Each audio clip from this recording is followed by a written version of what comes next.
तर 100च्या वर लोक नावाजलेले या मतदारसंघामधले निघतील की ज्यांना मी तुमच्याशी जोडून दिलं. तुम्ही काय केलं? अहो, ज्या रणजित उडानला जो आज आपल्यामध्ये नाही मी तुमच्याकडे आणून दिलं, त्या रणजित उडानवरती तुम्ही 353 दाखल केली आणि तुम्ही त्याला आदेश दिला की त्याच्या वाड्यामध्ये जाय आणि त्याला गाडीमध्ये बसून आणा, तीर्थपुरी चौकात गाडी उभा करा, त्याला गाडीच्या पाठीमागे बसवा आणि नंतर त्याला पोलीस स्टेशनला घेऊन जा.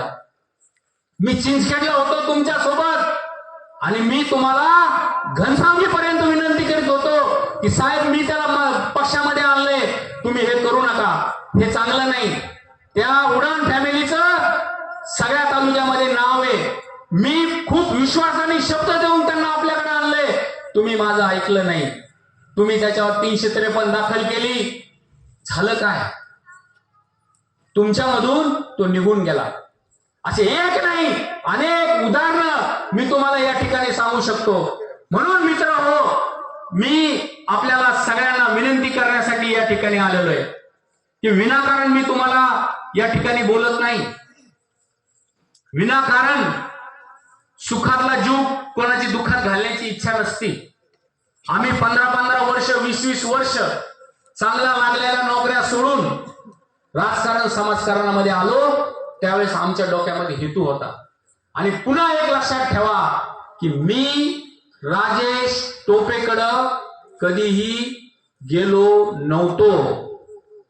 राजेश टोपे हा माझ्याकडं एकदा नाही 3 वेळेस आला होता. माझ्या जिनिंगवर 3 वेळेस आला होता.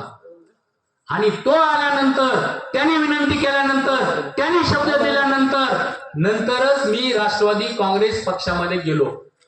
मी काँग्रेसचं काम करीत होतो. 99ला मी स्वतः काँग्रेसचं काम केलं. मी त्यांच्याकडे स्वतः होऊन गेलेलो नाही. राजकारणात अरे मिळेल नाही तर नाही मिळायचं, काही घेणं देणं नाही त्याच्याशी. आम्ही शेतकऱ्याचे पोर आहे. आमच्या मनगटावर आणि आमच्या कष्टावर विश्वास आहे. आम्हाला या सत्तेची आणि या पदाची अजिबात गरज नाही. पण जे खरं आहे, जे लोकांच्या समोर मांडलं पाहिजे, जे बोललं पाहिजे, त्याच्यासाठी वाटेल ती किंमत मोजून आम्ही लोकांच्या समोर मांडू, लोकांना जागा करू आणि लोकांना चांगल्या मार्गावरती या ठिकाणी घेऊन येऊ. जे अर्धवट ज्ञानामध्ये बोलतेत ना, त्यांना माझी विनंती आहे की तुम्ही आधी सगळ्या गोष्टीची माहिती करून घ्या. आज जयमंगल जाधव ही वेदना या ठिकाणी मांडतोय. माझ्यासारखे शेकडो कार्यकर्ते त्या संघटनेमध्ये दबलेले, माझ्यासारखे हजारो कार्यकर्ते ज्यांचं आयुष्य यांनी या ठिकाणी बर्बाद केलेले. आणि जे आज कालचे जे पोरं आले तर जे उड्या मारतात ना सोशल मीडियावरती, 1 वर्षानंतर 2 वर्षानंतर तुम्ही जाऊन त्यांना विचारा की तुमचे काय हाल आहेत म्हणून.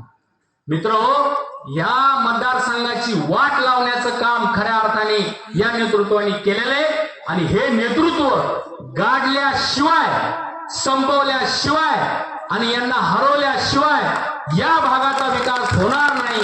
आणि त्याचसाठी मागचे 10 वर्ष जीवाचं रान करून प्रचंड कष्ट घेऊन लोकांच्या सहवासामध्ये राहून लोकांच्या वेदना समजून घेऊन या ठिकाणी काम करण्याचं काम हे डॉक्टर हिकमतदादा उडान या ठिकाणी करत आहे.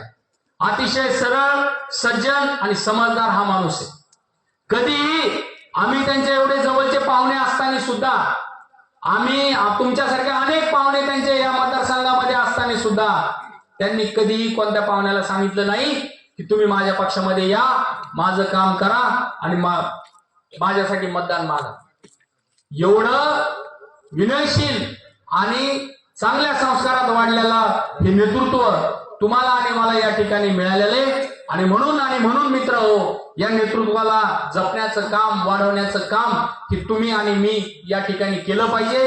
आणि त्यासाठी येणाऱ्या 20 तारखेला बाण ह्या निशाणीवरती आपल्याला सगळ्याला बटन दाबून भरघोस मताने आदरणीय हिकमतदादा उडान यांना आपल्याला निवडून आणायचे, हीच विनंती या निमित्ताने आपल्याशी करण्यासाठी मी या ठिकाणी आलेलो आहे. आणि मला माहिती आहे की मच्छिंद्रनाथाचा आशीर्वाद आणि आपल्या सगळ्यांचा आशीर्वाद हा नक्कीच डॉक्टर हिकमतदादा उडान यांच्या पाठीशी उभा राहील. आणि या भागाचा विकास करण्यासाठी आपण त्यांना भरभरून आशीर्वाद द्याल अशी मी विनंती या निमित्ताने करतो व माझे 2 शब्द थांबवतो. जय हिंद, जय महाराष्ट्र.